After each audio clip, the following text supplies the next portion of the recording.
आपके प्रश्न पर अब मैं आता हूं। योगी जी की सरकार उत्तर प्रदेश में कभी नहीं लड़खड़ाई, न ही कोरोना काल में, चाहे वह प्रथम चरण हो या द्वितीय चरण। 2 मृत्यु हुई। देखिए, मैं अंबिकेश जी ने कहा कि योगी सरकार कभी नहीं लड़खड़ाई कोरोना काल में। मैं एक बात इनको बता दूं, योगी सरकार तो कभी नहीं लड़खड़ाई, लेकिन कोरोना में उत्तर प्रदेश की जनता अपने आप लड़खड़ाती गई।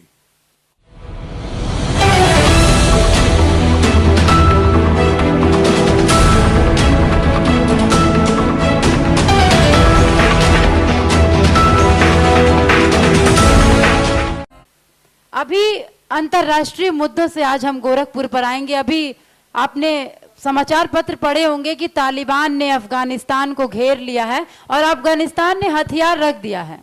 तो कहीं ना कहीं देश में जो युवा होते हैं उनके अंदर राष्ट्रीयता की भावना का बहुत बड़ा योगदान होता है किसी भी देश को संचालित करने पर। अफगानिस्तान जहां के राष्ट्रपति देश छोड़कर भाग जाते हैं, क्या आप लोगों को लगता है कि भारत में भी ऐसी स्थिति उत्पन्न हो रही है? भारत में भी झंडों पर उपद्रव हो रहे हैं, भारत पे भी जय कहने में लोगों को प्रॉब्लम है या नहीं? पहले जनता से जानना चाहेंगे, है या नहीं? नहीं है।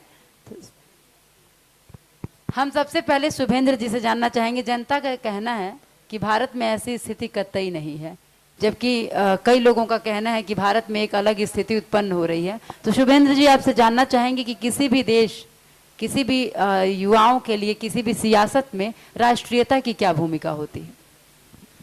बहुत बहुत धन्यवाद इस मंच पर मुझे अवसर देने के लिए। मैं अपनी बात को शुरू करने से पहले, जैसा कि इन्होंने कहा, अफगानिस्तान का जिक्र किया, तो 2 शेर पढ़ना चाहूँगा, उसके बाद उससे रिलेवेंट बातें आपके साथ साझा करना चाहूँगा। सबसे पहला, जो अक्सर लोग कहते हैं कि हमें अपनों ने ही लूटा, गैरों में कहाँ दम था। हमें अपनों ने ही लूटा, गैरों में कहाँ दम था, मेरी कश्ती वहीं डूबी जहां पानी कम था। कहने का मतलब सिर्फ इतना है कि अगर कोई देश, कोई समाज, कोई राष्ट्र अपने पतन की ओर जाता है तो उसमें उस देश, उस समाज और उस राष्ट्र की युवा शक्ति और उसके यौवन बल का बहुत महत्वपूर्ण योगदान होता है। देश की विरासत को अपने कंधे पर धारण करके घूमने का काम इस देश का युवा करता है। बुजुर्ग तो वटवृक्ष की उन बुजुर्ग हो चुकी पत्तियों की तरह है जो राह में उगने वाले छोटी छोटी कोपलों को छाया भर देते हैं, लेकिन बरसात में गरजती बिजली के बीच बारिश का असली मजा तो कोपलें उठाती हैं। तो युवा कोपल की तरह हैं, उनके कंधे पर जिम्मेदारी है। और सियासत और राजनीति की बात हो रही है तो मैं आपको बताना चाहूंगा, सियासत और राजनीति का सीधा सरोकार महत्वाकांक्षा से है। राजसत्ता, राजगद्दी, राजधर्म, ये सब कुछ 5 ककार पर चलते हैं: कार्य, कार्यालय, कार्यकर्ता, कार्यक्रम और कार्यशैली। और ये 5 ही ककार का सीधा सरोकार होता है देश की राजनीति से। कार्यकर्ता के अंदर उत्साह होता है, कार्यकर्ता के अंदर श्रम भावना होती है, कार्यकर्ता के अंदर झंडा उठा करके लाठी गोली सहने की क्षमता होती है, कार्यकर्ता के अंदर एक ऐसी मनोवृत्ति होती है जो उसे सत्ता की प्राप्ति की महत्वाकांक्षा को निरंतर उद्वेलित करती रहती है। और इसी उत्प्रेरणा से, इसी उद्वेलन से कार्यकर्ता निरंतर कार्य करता है, चाहे वो किसी भी राजनीतिक दल का हो। और यही कारण है कि भारतवर्ष की राजनीति में आज के समय से नहीं, मैं बात कर रहा हूं स्वाधीनता संग्राम के समय से, जब 1857 की प्रथम क्रांति हुई थी, उस क्रांति का सूत्रपात ही युवाओं के कंधे पर हुआ था। आप उसे एक कॉलोनियलिज्म के अगेंस्ट एक क्रांति के रूप में देख सकते हैं, लेकिन मैं उसे भारत की युवाओं के बीच में राजनीतिक जागृति के एक उत्तम अध्याय के रूप में देखता हूं। राजनीतिक चेतना उस समय से नहीं है, बहुत पुरानी है। अभी बात आगे बढ़ेगी तो मैं बातों को आगे रखूंगा। भारतवर्ष के युवाओं की राजनीति में दिलचस्पी की पहली किरण फूटती है रामायण काल में मर्यादा पुरुषोत्तम श्री रामचंद्र जी महाराज के धनुष के टंकार से। वचनबद्धता के साथ, नीति के साथ राज्य शासन किस प्रकार से संचालित किया जाता है, इसका पूरा सूत्र यदि आपको कहीं मिलेगा तो वो रामायण के मंत्रों में और रामचरितमानस की चौपाइयों में मिलेगा, रामचंद्र जी के चरित्र में मिलेगा। महाभारत जो भारतीय राजनीति का और भारतीय नीति का सबसे विराट ग्रंथ है, ऐतिहासिक साहित्य है, उसमें श्री कृष्णचंद्र जी महाराज के द्वारा कही गई, उनके मुंह से निसृत वाणी भगवत गीता के शब्द भारतवर्ष के युवाओं की राजनीति के लिए एक अध्याय गढ़ते हैं। जहां अर्जुन बीच मैदान में खड़ा होकर अपनों से जंग लड़ता है, और जहां धर्म की प्रभावना के लिए कुरुक्षेत्र में अपनों के साथ युद्ध रचे जाते हैं, वहां बुजुर्गों के सम्मान की रक्षा करते हुए राजधर्म का अनुशासन कैसे पालन किया जाता है, यह महाभारत सिखाती है। कालांतर में, थोड़े मैं अपनी बात फिर समाप्त करूंगा, कालांतर में जब आगे बढ़ते आते हैं तो चाणक्य और चंद्रगुप्त की जोड़ी देखने को मिलती है। यूनान का सिकंदर जिसके तट पर आकर हार गया, ऐसे भारतवर्ष का नेतृत्व गुप्त काल में चंद्रगुप्त मौर्य ने किया था, और उस चंद्रगुप्त मौर्य को गढ़ा था चाणक्य ने, आचार्य चाणक्य ने। और आचार्य चाणक्य, एक छोटा सा वृत्तांत है, वो चंद्रगुप्त मौर्य को जब शिक्षा देते थे तो उसके भोजन में थोड़ा सा विष मिलाया करते थे, प्रतिदिन विष मिलाया करते थे। किसी ने उनसे प्रश्न पूछा कि आप अपने शिष्य के भोजन में विष क्यों मिलाते हैं? तो आचार्य चाणक्य ने बड़ा सुंदर उत्तर दिया।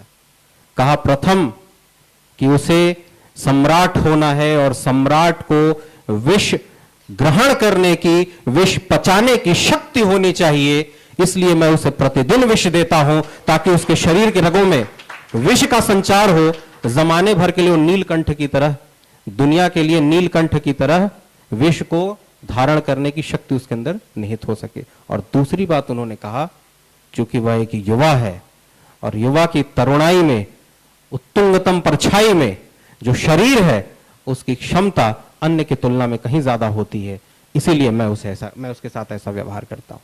तो अफगानिस्तान की जो बात आई है, निस्संदेह आज अफगानिस्तान की जो दुर्गति हुई है, उसमें वहां के युवा समाज की बहुत बड़ी भूमिका है, और यह दुर्भाग्यपूर्ण स्थिति है। इससे ज्यादा मैं कुछ नहीं कह सकता।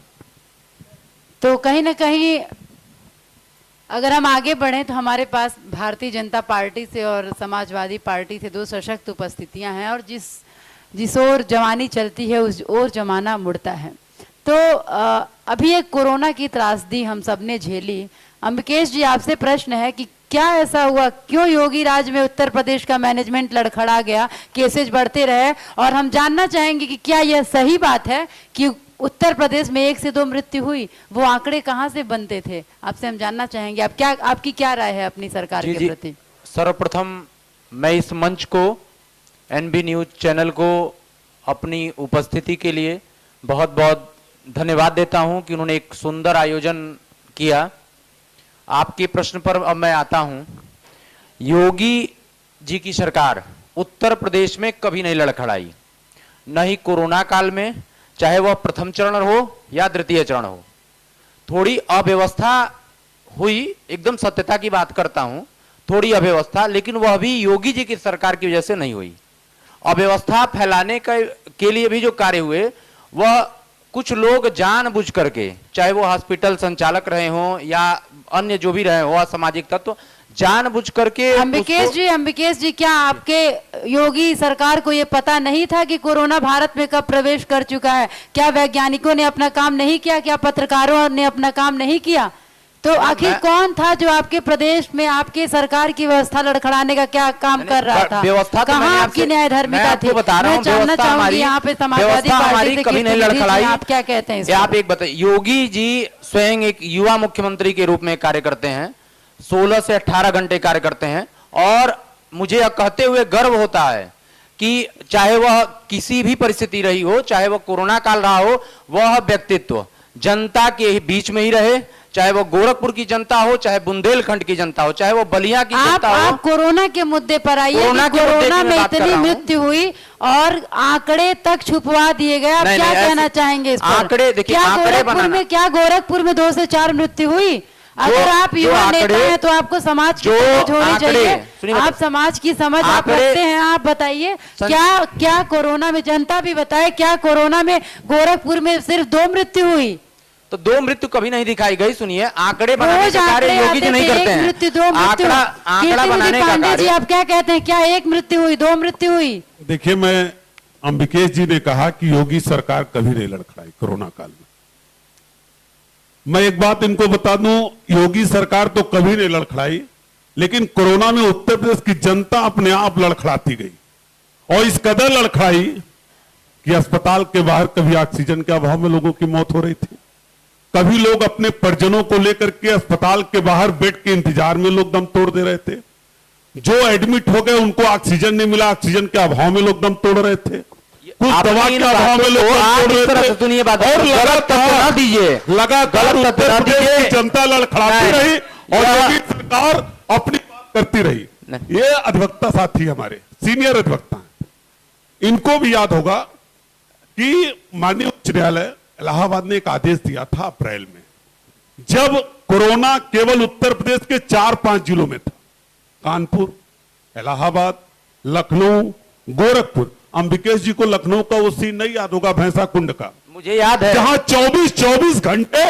लाशों को अंतिम संस्कार करने के लिए लोग लाइन लगाए रहते थे, वो दृश्य इनको नहीं याद है। भाई साहब, ये योगी जो जी की आप काबिलियत उच्च न्यायालय की बात कर रहे हैं, ये योगी जी के काबिलियत की बात कर रहे हैं। लाशों का अंतिम संस्कार नहीं हो पाया इस सरकार में। और प्रयागराज की घटना क्या हम भूल सकते हैं?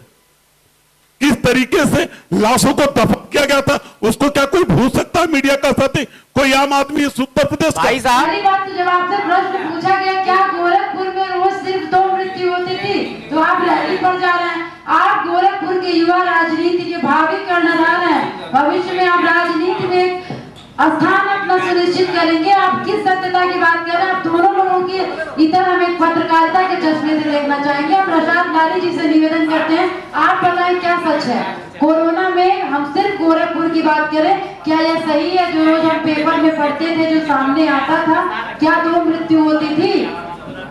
पहले तो मैं बहुत शुक्रगुजार हूँ कि एनबी न्यूज ने मुझे यहाँ पर बोलने का मौका दिया, लेकिन ये मौका मुझे बहुत कम वक्त में दिया गया है। मुझसे अचानक कहा गया कि इन मुद्दों पे आपको बात करनी है एज रिपोर्ट।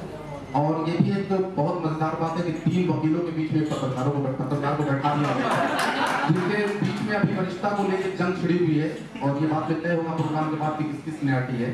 लेकिन मुझसे जो सवाल आपके जरिए से किया गया है कि क्या ये बात सही है कि मौत हुई थी कि नहीं, तो मैं आपको बता देना चाहता हूँ कि मौतों को आंखों से देखा है और ग्राउंड जीरो से कवर किया है। शायद ही कोई दिन ऐसा रहा हो कोरोना में कि हम लोग घर के अंदर रहे हो, फर्स्ट फेज और सेकंड फेज दोनों। लाशों को भी देखा है, लोगों को सड़कों पर, चौराहों पर तड़प के मरते भी देखा है, खुद अपने घर में भी वो देखा है। इसलिए मैं ये कहना चाहता हूँ कि मौतें हुई, सरकारी आंकड़े, ये जग जाहिर बात है, दुनिया जानती है कि जो सरकारी आंकड़े होते हैं वो सही नहीं होते। पिछले कई सालों की, कई दशकों की पत्रकारिता कर रहा हूँ। आंकड़ों का खेल सरकारों में खूब खेला जाता है, आप सबने देखा है कि आंकड़ों का खेल खेला गया, लेकिन जमीनी हकीकत यह है कि मौतें हुई हैं। उनके दिलों से पूछिए जिनके घर का अपना बच्चा, बीवी या अपना कोई चहेता चला गया, शायद उनके सामने अगर ये बात कही जाए तो वो उनको बर्दाश्त नहीं होगी। चौराहों पे देखा है कि बिना ऑक्सीजन के कैसे तड़पते हुए लोग मर गए। रही बात मेडिकल फैसिलिटीज की, तो आपको बता देना चाहता हूं कि वैश्विक महामारी थी कोरोना एक ऐसी महामारी थी जिसमें दुनिया के सुपर पावर कंट्रीज जो है घुटनों पे गिर गए, उन्होंने घुटने टेक दिए। लेकिन कम वक्त में उत्तर प्रदेश सरकार की, जो मौजूदा सरकार योगी आदित्यनाथ की है, जो हो सका उन्होंने पूरी कोशिश की, लेकिन सीमित संसाधन में तमाम चीजों को मुहैया कराना, बेशकीमती जिंदगियों को बचाने का काम उन्होंने करने की कोशिश की।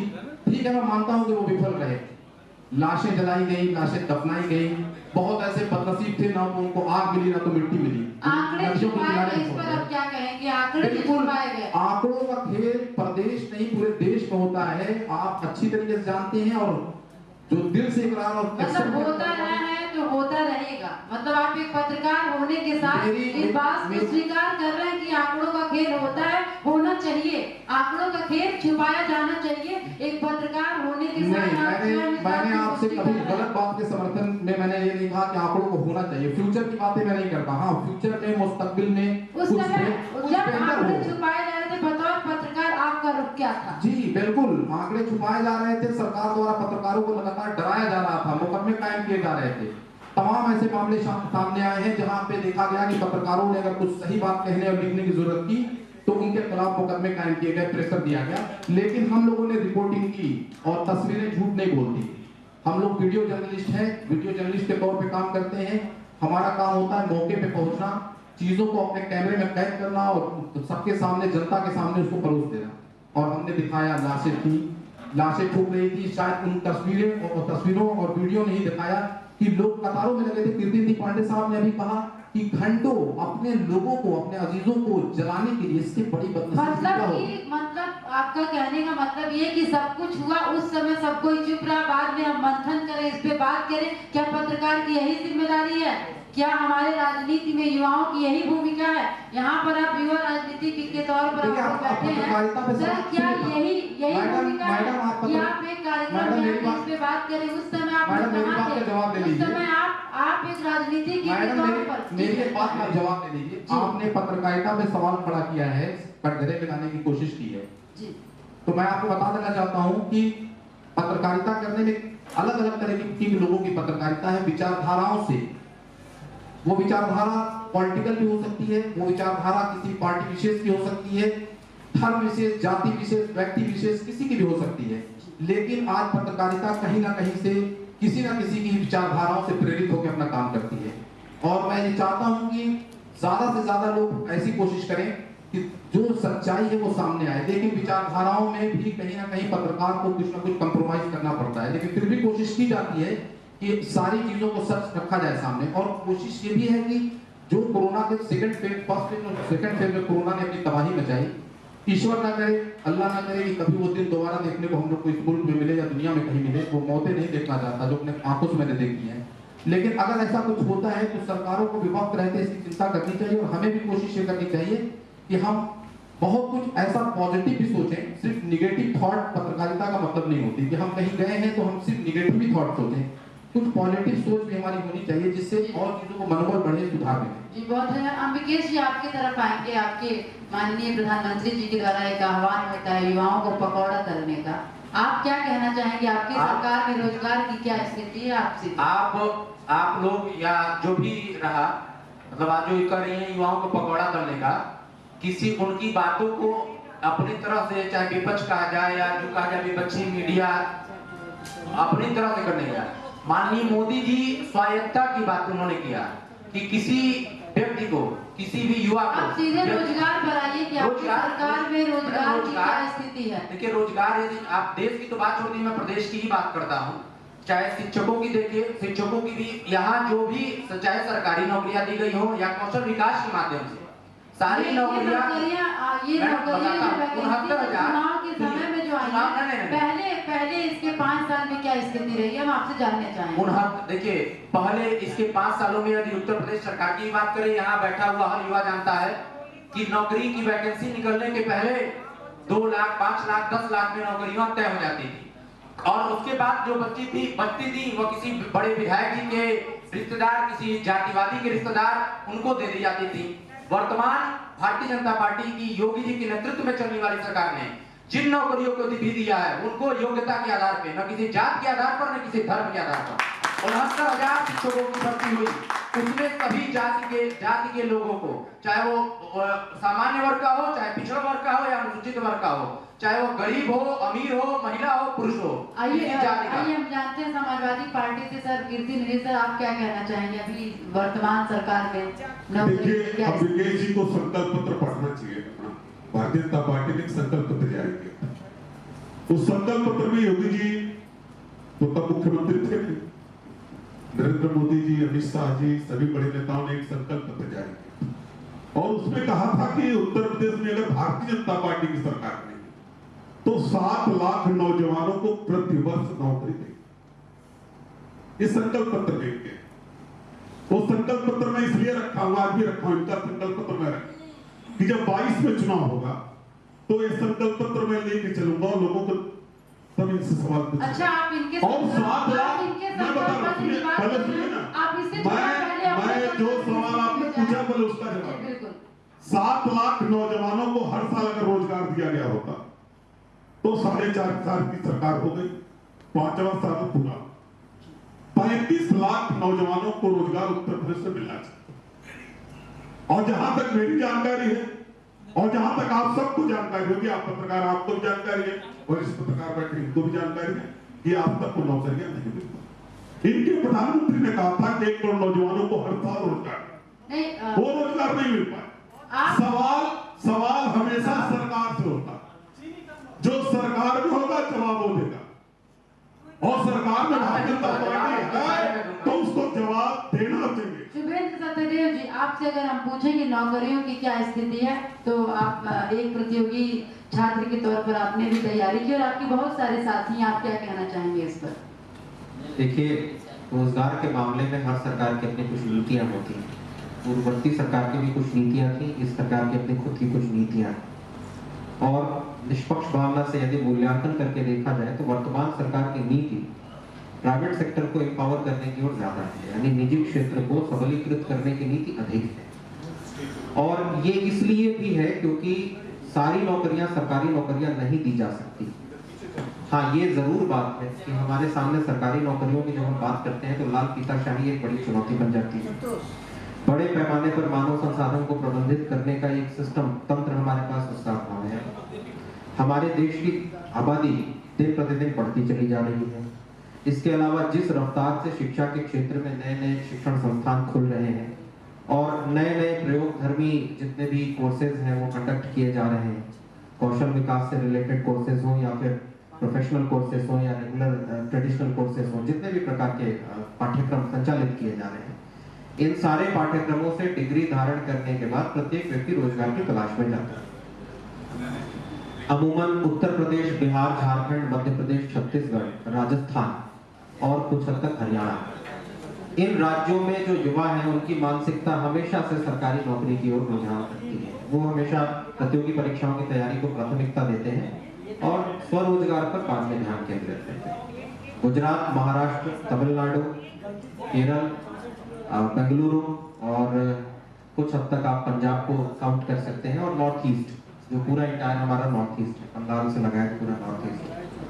इन क्षेत्रों के, इन राज्यों के जो युवा हैं वो सरकारी नौकरियों के प्रति तनिक भी दिलचस्पी नहीं रखते, बल्कि वो प्राइवेट सेक्टर की ओर ज्यादा रुझान रखते हैं। यही कारण है कि भारतवर्ष में सॉफ्टवेयर इंडस्ट्री हो या प्राइवेट लिमिटेड कंपनियों के बड़े बड़े मुख्यालय हो, इन शहरों में ज्यादा देखने को मिलते हैं। इन क्षेत्रों में जो हमने पहले जो क्षेत्र बताए उनमें कम देखने को मिलते हैं। अब सरकार की नीति पर बात करते हैं। वर्तमान सरकार की पहली नीति सरकारी राजस्व को कटौती करके बजट को एकत्रित करने की, ये नीति का विषय है। हर सरकार अपनी नीति तय करने में स्वतंत्र होती है, उस पर मैं कोई टिप्पणी नहीं कर सकता। वो नीति सही होती है या गलत होती है, आगे जाके उसका क्या उपयोग होना है, ये वो सरकार खुद जिम्मेदार होती है। पिछली सरकार जो थी, एनडीए की गवर्नमेंट के पहले यूपीए की जो गवर्नमेंट थी, वो सरकार हर मामले का सरकारीकरण करना चाहती थी, जो दिखावे था, जो एक प्रकार का दिखावा था, वो करते थे सरकारीकरण, लेकिन सरकारीकरण वास्तविक रूप में नहीं होता था। जैसे मैं आपको बताऊं, सरकारी कंपनियों के निजीकरण की दर पिछली सरकार में 13% ज्यादा थी इस सरकार की तुलना में। इस सरकार को, अब जैसे कोयला खदान के आवंटन का जो भी मामला था, ज्यादातर मामला सरकारी कंपनियों को दिया जाता था, भेल को दिया जाता था, इलेक्ट्रिसिटी से रिलेटेड ओएनजीसी को दे दिया जाता था। वर्तमान सरकार ने उसमें निजी कंपनियों को प्रवेश दे दिया, उनके लिए रास्ता खोल दिया और एफडीआई के भी रास्ते खोले। इसके साथ ही साथ टेलीकॉम सेक्टर आप देखिए, टेलीकॉम सेक्टर में तो सरकारी कंपनी भाई साहब नहीं लगेगा, जो बीएसएनएल अपना था वो लगभग समाप्त हो चुकी है, लेकिन उसका राजस्व अभी भी मेंटेन है। वो क्यों उसका राजस्व मेंटेन है? क्योंकि स्पेक्ट्रम आवंटन का कार्य बीएसएनएल ही करती है अभी भी।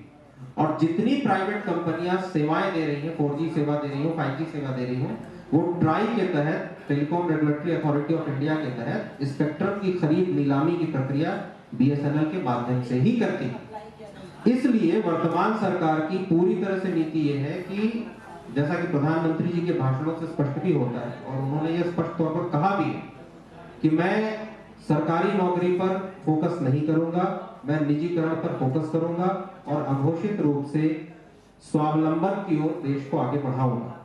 इसके सकारात्मक और नकारात्मक दोनों ही पक्ष हो सकते हैं, जिन पे विस्तार पूर्वक चर्चा की जा सकती है, लेकिन फैक्ट ये है कि हमारी आबादी इस समय लगभग 130 से 140 करोड़ के बीच में होगी और 130 से 140 करोड़ के लोगों के मानव संसाधन को प्रबंध करने के लिए सभी को सरकारी नौकरी की व्यवस्था एक अनुपात के आगे जाके नहीं दी जा सकती है, क्योंकि अगर ऐसा हम करेंगे तो सरकारी राजस्व पर बोझ बढ़ेगा और जब सरकारी राजस्व पर बोझ बढ़ेगा तो कर बढ़ेंगे तो सामान्य व्यक्ति की आय में घटोत्तरी होगी और सामान्य व्यक्ति की आय में घटोत्तरी होगी तो देश में गरीबी और बेरोजगारी के आंकड़े बढ़ेंगे। ये मैं नहीं कहता हूं, ये अर्थशास्त्र का सिद्धांत है। लेकिन नौकरी देना ये सरकार की महत्वपूर्ण जिम्मेदारी है।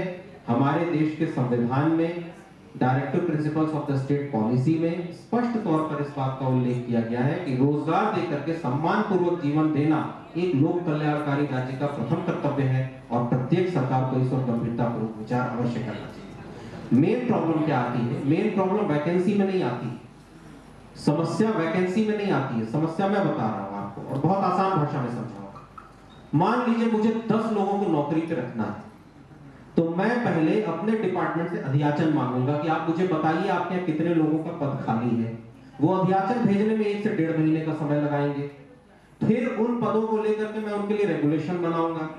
फिर मैं ये तय करूंगा कि इन पदों पर नियुक्ति प्रतिनियुक्ति के आधार पर होनी चाहिए या लोक सेवा आयोग के आधार पर होनी चाहिए।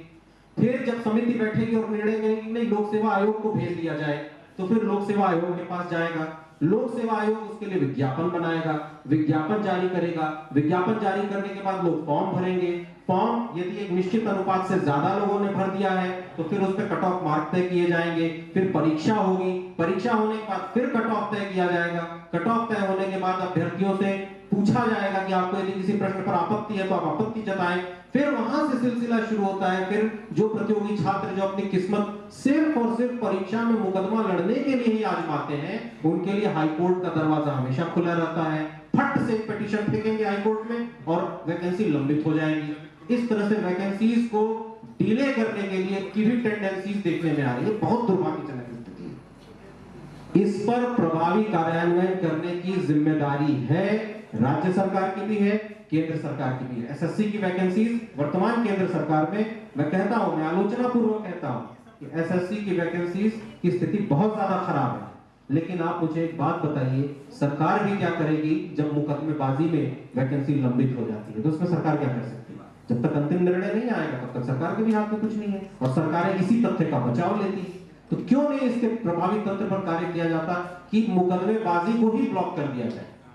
यानी ऐसा तंत्र, ऐसा पारदर्शी तंत्र विकसित करिए कि वो मुकदमेबाजी में जो चीजें लंबित हो रही हैं उनको हम जल्दी से सॉर्ट आउट कर लें और तब फिर वैकेंसीज क्लियर होती है। एक बात वकील साहब आपको अधिवक्ता, पीड़ित को न्याय दिलाना आपकी जिम्मेदारी। जो पीड़ित होता है न्याय वही मांगने जाता है, जो पीड़ित होता है न्याय वही मांगने जाता है। अभी 69,000 शिक्षकों की भर्ती उत्तर प्रदेश के अंदर हुई है, उसमें पिछड़ों का 27% आरक्षण नहीं दिया गया, शेड्यूल कास्ट का 23% आरक्षण नहीं दिया गया। और जिसको पिछड़ा वर्ग आयोग भारत, जो भारत सरकार के अधीन है, उसने स्वीकार किया है कि भर्ती में 16.2% पिछड़ों को आरक्षण दिया गया और उस आरक्षण को पूरा करने के लिए उत्तर प्रदेश की सरकार को लिखा उसने। अगर विद्यार्थी हाईकोर्ट न जाए तो कहां जाए? बिल्कुल, सरकार लाठियों से पीटेगी, न्यायालय में न्याय नहीं मांगने जाएगा तो कहां जाएगा? आप बता रहे कैसी प्रभावी नीति बना दिया जाए कि कोई न्यायालय न जाए। न्यायालय न जाए तो न्याय कहां पाए? मैं 2 मिनट में बस आपकी बातों को काउंटर करना चाहूंगा। मेरी बातों का संभवतः संदर्भ गलत चला गया, इसमें मेरा ही दोष है, मैं अपना ही दोष मानता हूं। न्यायालय जाने से रोकने की बात नहीं की गई है। न्यायालय तो होता ही है न्याय प्राप्ति के लिए, और जैसा कि आपने कहा न्यायालय हमेशा पीड़ित जाता है, मैं इस तथ्य से थोड़ा सा असहमत हूँ। न्यायालय पीड़ा देने के लिए भी जा सकते हैं लोग किसी को, ये एक अलग विषय है, इस पे हम लोग बाद में चर्चा करेंगे। विषय ये है कि जब अध्याचन मंगाया गया था और क्षैतिज आरक्षण और ऊर्ध्वाधर आरक्षण की व्यवस्था की गई थी, जब विज्ञप्ति निकली थी, उस समय इस विषय पर विवाद क्यों नहीं खड़ा किया गया? विज्ञापन में तो एक-एक तथ्य, एक-एक विषय बिल्कुल स्पष्ट लिखे होते हैं। यदि किसी विषय पर विज्ञापन में नहीं लिखा होता कि आरक्षण पूरा नहीं दिया जाएगा, किसी विज्ञापन में ये नहीं दर्ज होता है कि आरक्षण नहीं दिया जाएगा 27% पिछड़ों को, या कहीं ये नहीं लिखा जाता कि 23% दलितों को आरक्षण नहीं दिया जाएगा। आरक्षण का सवाल नीतिगत है और भर्ती जो होती है उसमें पिछड़ों का, दलितों का आरक्षण तय है। बिल्कुल, अगर उस में भर्ती नहीं होगी तो सवाल खड़ा होगा और पीड़ित न्यायालय जाएगा न्याय मांगे। कीर्ति निधि जी, आप लगातार बात कर रहे हैं, आप सबकी बातों में अपनी पूरी खुद की राय रख रहे हैं। आपसे सपा सरकार के ही समय की बात करते हैं, आप नौकरियों पे इतनी बातें करते हैं। आप सपा सरकार के समय दी गई नौकरियों के बारे में क्या कहेंगे? क्या उस समय निष्पक्ष नौकरियां दी गई? बिल्कुल नौकरियां दी गई, सपा सरकार में बिल्कुल दी गई नौकरियां। कीर्ति जी 86 में 56 जो है जाति विशेष के लोगों को लोक आयोग की जो प्रेसिडेंट नहीं, जो जाति विशेष न के किसी जाति का नाम नहीं, नहीं जाति नहीं जिसके इशारा करना चाहते हैं उसका मान लीजिए मैं 86 उसकी सरकार में भी मैं उसके आंकड़े बताऊंगा। 86 में 56 एक ही जाति के लोग सेलेक्ट होते हैं। किस जाति के लोग? वही तो मैं जान रहा हूं। किसी जाति नहीं, आप जात की बात करिए ना, बताइए किस जात के लोग करते हैं। अगर आपकी जानकारी है तो मेरी पत्रकारिता ये कहती है कि मैं किसी जाति नहीं, आप अगर जाति की भर्ती में सवाल जहाँ करता है तो जात बताना है आपको। आपको वो जात बताने से आपको खबर है, पत्रकारिता करते हैं और जात बताने से डरते हैं। आप बताइए उस जात को, नहीं उस जात को बताइए आप। नहीं, आप बताइए कौन सी जात के लोग भर्ती हुए? बता रहे हैं बात यादव की हो रही है। यादव पुलिस की भर्तियां आई थी। पुलिस की भर्तियों में आज भी देश की आजादी के बाद से लगातार जितनी भर्तियां हुई हैं, मैं आपको बता रहा हूँ जानकारी के लिए, जानकारी आप भी कर लीजिए। देश की आजादी के बाद से जितनी पुलिस की भर्तियां हुई होंगी उसमें सबसे ज्यादा भर्ती यादव हुई। उसकी वजह है इस सरकार में भी, उसमें भी उसकी वजह है कि वो लगातार उनका एक उद्देश्य दूध पीना है, दौड़ना है और पुलिस में भर्ती होना। ये यादव का पढ़ना नहीं है और देश के पढ़ना नहीं है उनको। बिना पढ़े कुछ होता नहीं पड़ता। 86 में 56 केवल एक जाति के लोग नौकरी पाएंगे। केवल मैंने पूरी की नौकरी पाएंगे, इटावा की नौकरी पाएंगे और पूरा उत्तर प्रदेश बंद रहेगा। हमारे यहाँ तो जो परीक्षा दिया वो पास हुआ एक जाति का, आपकी सरकार में वो पास हो गया जो परीक्षा में और किसको बताइए, परीक्षा में बता दो आप क्या बात करें, आप एक व्यक्ति क्या बात करें, पिछड़ों का आरक्षण आप खा जाएंगे, दलितों का आरक्षण आप खा जाएंगे, जो परीक्षा में देखा उसकी नियुक्ति कर देंगे और नियुक्ति बता दें किसकी नियुक्ति हो गई। अगर सपा सरकार पर आरोप यादव को लेकर है तो क्या भाजपा सरकार पर यही आरोप ठाकुर को लेकर नहीं है? नहीं, कोई आरोप नहीं है, नहीं है, कोई आरोप नहीं है। आप बताएं जो भर्तियां हुई है, जितने भी विश्वविद्यालयों में कुलपतियों की नियुक्तियां हुई हैं, उसमें आखिर ऐसा क्या समीकरण बैठाती है आपकी सरकार कि इस तरह जितने भी कुलपति हो रहे हैं वो या तो आपके किसी खास जब सरकारें बदलती हैं तो जाति विशेष का बोलबाला होता है, इसमें कोई शक नहीं है। जो ये बात दोनों लोग कह रहे हैं दोनों ही गलत हैं। आप चलिए देश विदेश प्रदेश की बात ना करके मैं सिर्फ गोरखपुर जिले की बात करता हूँ। गोरखपुर जिले में 29 थाने हैं, 29 थाने हैं महिला थाना को लेकर, 29 थाने गोरखपुर जिले में हैं। और मुझे एक थाने की जानकारी है, इस थाने में सिर्फ एक अल्पसंख्यक समुदाय का जो है एक थाना इंचार्ज है। 28 में से शायद 5 या 7 ऐसे थानेदार होंगे जो ओबीसी अनवर्ग होंगे, बाकी सर्वण है। सभी थानों के जो थानेदार हैं वो सर्वण है। मैंने बहुत आपको जमीनी बात बताई है, छोटे लेवल से थानेदारों दरोगा की बात मैं कर रहा हूं, उससे आप अंदाजा मानसिकता के सरकारों के लगा सकते हैं। यही आंकड़े जब समाजवादी पार्टी की सरकार थी तो कोई और दिखता था, जब बसपा की सरकार थी तो ये लोग कहीं पर्दे के पीछे होते थे जो आज लाइमलाइट में है, आपके सामने दिख रहे हैं, चमक रहे हैं। तो ये बात बिल्कुल सही है, एक्सेप्ट करना। ये पॉलिटिशियन लोग हैं, मैं इनकी बातों में ये नहीं कहता कि एक्सेप्ट करेंगे, अपनी पार्टी का बचाव करना इनका फर्ज है और उनकी जिम्मेदारी है। जिस पार्टी का झंडा और बैनर लेके चल रहे हैं उस पार्टी के लिए इनको डिफेंड करना है, कहीं ना कहीं करेंगे। लेकिन मुझे किसी का डिफेंड नहीं करना, मुझे कोई पार्टी की और किसी सपोर्ट नहीं है, मेरा ये तो सब बराबर है। तो ये बात सही है कि जब सरकारें बदलती हैं, सत्ता परिवर्तन होता है तो भेदभाव होता है, इसमें कोई शक नहीं है। और ये भेदभाव जनता को दिख रहा है, लोग कितना भी मंचों से बैठ के चीखें चिल्लाएं, लेकिन एकदम हकीकत ये है कि जो आंकड़े हैं वो आपके सामने हैं, जाइए उठाइए और देखिए कि क्या है। जबकि गाइडलाइन है, 29 थानों के लिए गाइडलाइन बता रहा हूं आपको, गाइडलाइन है कि आपको जो ये विशेषाधिकार जो है गोरखपुर के एसएसपी का होगा या पुलिस कप्तान का होता है जो जिले का होता है कि वो कौन थाने पे किसे दरोगा बनाए या किसे 100 बनाए, प्रभारी निरीक्षक बनाए। अच्छा। लेकिन बाकायदा उसमें भी रिजर्वेशन की गाइडलाइन तय की गई है कि इतने ओबीसी को रखा जाए, इतने अल्पसंख्यक को रखा जाए, इतने इस सब, ताकि समाज के अंदर जो है एक अलग अलग समाज में लोग हैं और अलग अलग समाज के लोग उसकी जब थानेदारी करते हैं या उसको रिप्रेजेंट करते हैं तो उनको न्याय करने का एक अच्छा मौका मिलता है।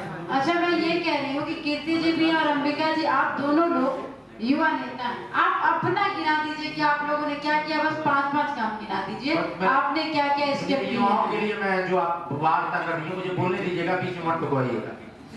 पहला चीज, अभी हाल ही में अगर आपका जो मुद्दा मुझे बताया गया था कि सियासत में युवाओं की भागीदारी, अभी मैं जितने देर तक बैठा हुआ था केवल इधर उधर की बातें हो रही थी, जिस टॉपिक के लिए बुलाया गया था उस टॉपिक से ही इतर बात हो रही थी। उस टॉपिक के लिए वार्ता अभी आप शुरू की है। पहला चीज जान लीजिए, अभी हाल ही में जिला पंचायत और ब्लॉक प्रमुख के चुनाव हुए। हाल ही में आप भारतीय जनता पार्टी के जो प्रत्याशियों की लिस्ट है 19 ब्लॉक प्रमुख मैं सिर्फ आपका काम जानना चाह रही हूँ। आप अपनी प्रोफाइल पर शेयर करें, आपके क्या स्टेप्स रहे हैं, आपके 5 और 5 हम सब जानेंगे। आप दोनों लोगों से भारतीय जनता पार्टी के स्टेप में बताऊं युवाओं के लिए कि अपने व्यक्तिगत आप अपने क्षेत्र में क्या स्टेप्स ले रहे हैं। देखिए व्यक्तिगत तौर पर स्टेप में बताते जा रहा हूँ कि मैं बोल रहा हूँ, मुझे 2 मिनट मौका दें आप। जी हाँ। हमारे यहाँ 19 ब्लॉक प्रमुख ब्लॉक है अपने जिले में। 19 में से आप यदि देख लें तो उसमें से आपको सामान्य, पिछड़ा, अनुसूचित सब आप लिस्ट भी मेरे पास भी होगी, आदरणीय भाई साहब के पास भी होगी। 19 में से आप ऊपर से लेकर के देख लेंगे, समान भी मिलेगा, पिछड़ा भी मिलेगा, महिला भी मिलेगा, अनुसूचित भी मिलेगा, आपको सभी को मिला। यदि समाजवादी पार्टी की आप लिस्ट उठा करके देख लें तो उसमें 19 में 16 या 17 एक जाति के लोग। क्या समाजवादी पार्टी में अन्य जाति के लोग का कोई बोलबाला ही नहीं है, कोई अस्तित्व ही नहीं है? क्या समाजवादी पार्टी केवल आप एक और है? भारतीय जनता पार्टी केवल और केवल एक सिद्धांत पर चलती है, वह राष्ट्रवाद का सिद्धांत है। राष्ट्रवाद के कोई सिद्धांत सरकार भारतीय जनता पार्टी नहीं करती है। भारतीय जनता पार्टी न किसी जात की पार्टी है। यहाँ यदि आज नरेंद्र मोदी प्रधानमंत्री हैं, कल हो सकता है कि अम्बिकेश सर दुबे प्रधानमंत्री बने, यह संभव है। लेकिन यदि समाजवादी पार्टी में मुलायम सिंह यादव जी मुख्यमंत्री थे तो दूसरे आए, अपने चाचा के भी पीठ पे लात मारे, अपने पिताजी से साइकिल छोड़े, अखिलेश यादव जी आए।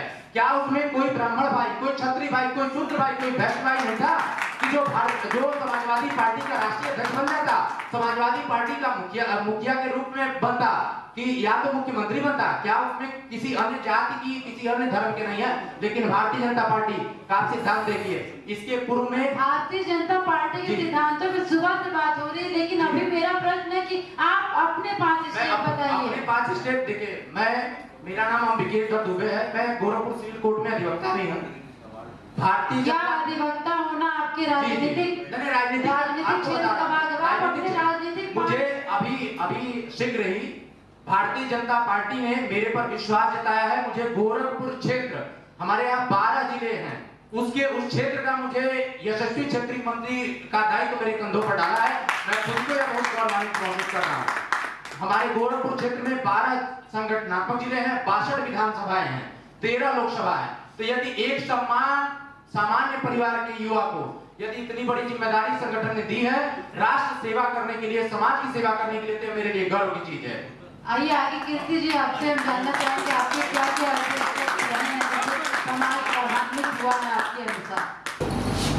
मैं लगातार 1993 से छात्र संघ में उपाध्यक्ष से लेकर और राजनीतिक दल तक लगातार लड़ाई विद्यार्थियों की, युवाओं की, और जितने मुद्दे ज्वलंत मुद्दे रहे उस पर लड़ाई लड़ने का काम गोरखपुर से लेकर के लखनऊ तक है। और लगातार सामाजिक कार्यों में मेरी भागीदारी रही, चाहे वो खेल का क्षेत्र हो, चाहे सामाजिक कार्य हो, जो भी संगठनात्मक लोग, एनजीओ के लोग, तमाम साथी।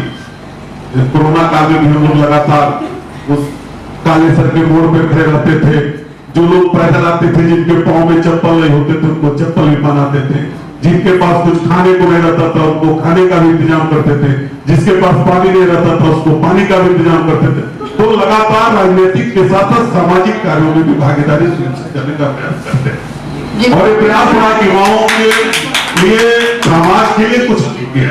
अब जनता के अगर आपके प्रश्न हो, आपके प्रश्न आमंत्रित हैं हमारे भावी राजनीतिज्ञों से और हमारे दोनों विशेष अधिवक्ताओं से। अगर आपके प्रश्न हो तो आमंत्रित हैं।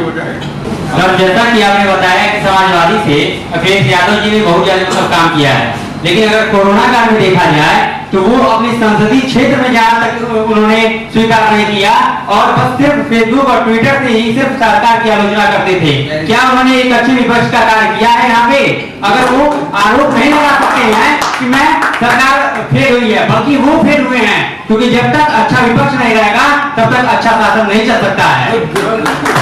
बहुत सही सवाल आपने पूछा, उसका पूरा जवाब आपको देता हूं। आदरणीय अखिलेश यादव जी ने लगातार उत्तर प्रदेश के मुख्यमंत्री जी से अनुरोध किया कि कोरोना वैश्विक महामारी है और इसमें विपक्षी दलों की एक बैठक होनी चाहिए, विपक्षी दलों की भी राय ली जानी चाहिए। लेकिन उत्तर प्रदेश के मुख्यमंत्री ने विपक्षी नेता के नाते या उत्तर प्रदेश के पूर्व मुख्यमंत्री होने के नाते आदरणीय अखिलेश यादव जी की राय को नहीं माना, सिर्फ 9 और 11 कमेटी में फंसे रहे। और जहां तक आजमगढ़ जाने का सवाल है तो देश के प्रधानमंत्री जी भी कोरोना काल में बनारस नहीं आए, बनारस के सांसद के प्रतिनिधि के रूप में नहीं आए। अखिलेश यादव के प्रतिनिधि भी आजमगढ़ में रहते हैं योगी और काम करते हैं। देश के प्रधानमंत्री पूरे प्रदेश का अपना काम कर रहे थे। उत्तर प्रदेश के मुख्यमंत्री बनारस विजिट पर अपना काम एक कहानी है, अगर सुनाऊंगा तो भारतीय जनता पार्टी के साथी नाराज है। छोटा है, एक बार जंगल में तो शेर राजा होता है, लेकिन लगातार छोटे छोटे जानवरों ने मीटिंग किया और कहा हम लोग अपना राजा बदल देंगे। राजा उन्होंने बदल दिया और एक बंदर को राजा बना। शेर ने एक दिन खरगोश के एक बच्चे को पकड़ लिया और शेर के बच्चे को जब शेर ने खरगोश के बच्चे को पकड़ लिया, सारे छोटे जानवर बंदर के पास आए, कहे सर हमारे बच्चे को पकड़ लिया, मार डालेगा, डरा राजा को बुला बचाए।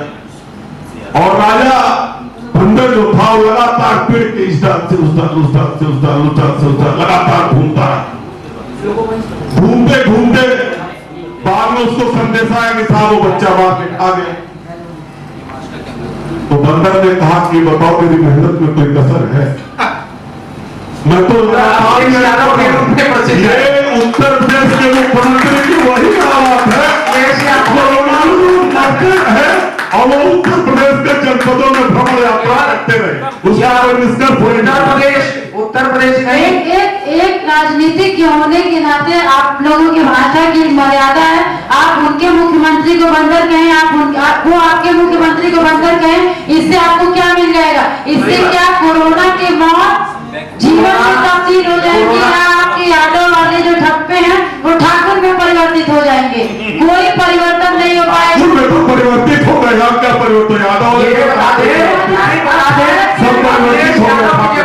अखिलेश यादव की जगह क्या कीर्ति निधि पांडे जी मुख्यमंत्री के दावेदार होंगे, ये बता दे।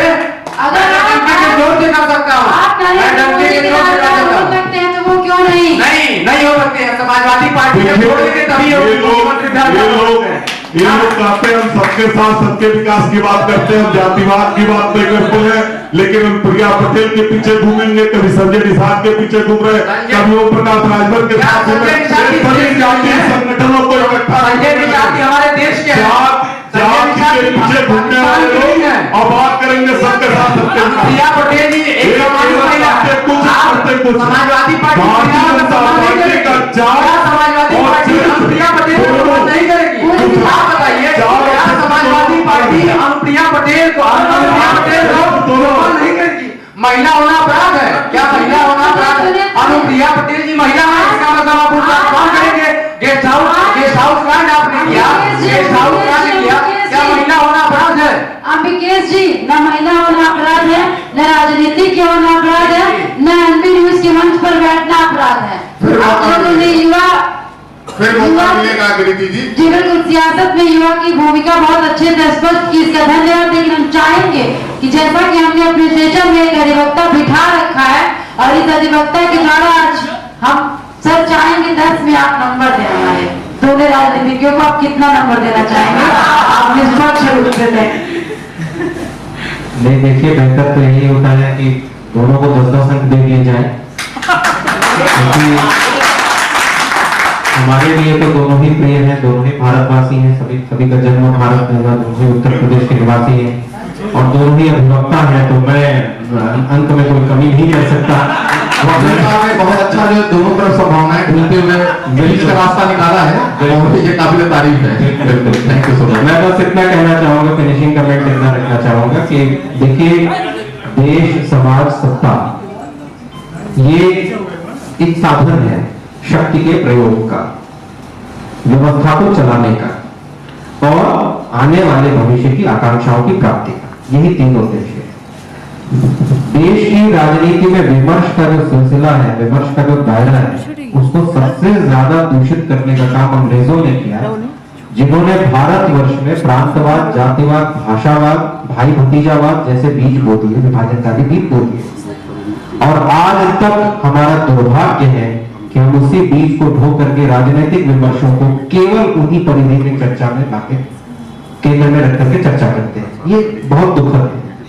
आज भी जो ठाकुर बनाम, यादव बनाम, दलित बनाम, ये बनाम, वो जो भी कुछ हो रहा है, देखिए मैं आपको एक बात बताना चाहता हूं, समाज की कोई जाति नहीं होती और जाति का कोई समाज नहीं होता। इस बात को याद रखिएगा।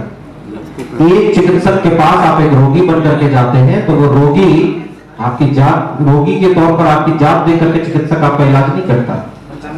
एक अधिवक्ता के पास आप एक मुवक्किल बन करके जाते हैं तो अधिवक्ता आपकी बिरादरी पूछ करके आपका मुकदमा नहीं लड़ता। एक होटल में आप अगर भोजन करने के लिए बैठते हैं रेस्तरां में, तो आप पकाने वाले की बिरादरी पूछ करके भोजन नहीं देखते, आप उसके कौशल को देखते हैं, उसके स्किल को देखते हैं, क्वालिटी को देखते हैं। Quality matters. देश में नेतृत्व अगर अच्छा है तो नेतृत्व को स्वीकार करना चाहिए। बिरादरी, धर्म, समाज, ये सब तो गौड़ चीजें हैं, ये सब आएंगी जाएंगी। इतना कहकर के अपनी वाणी को विराम।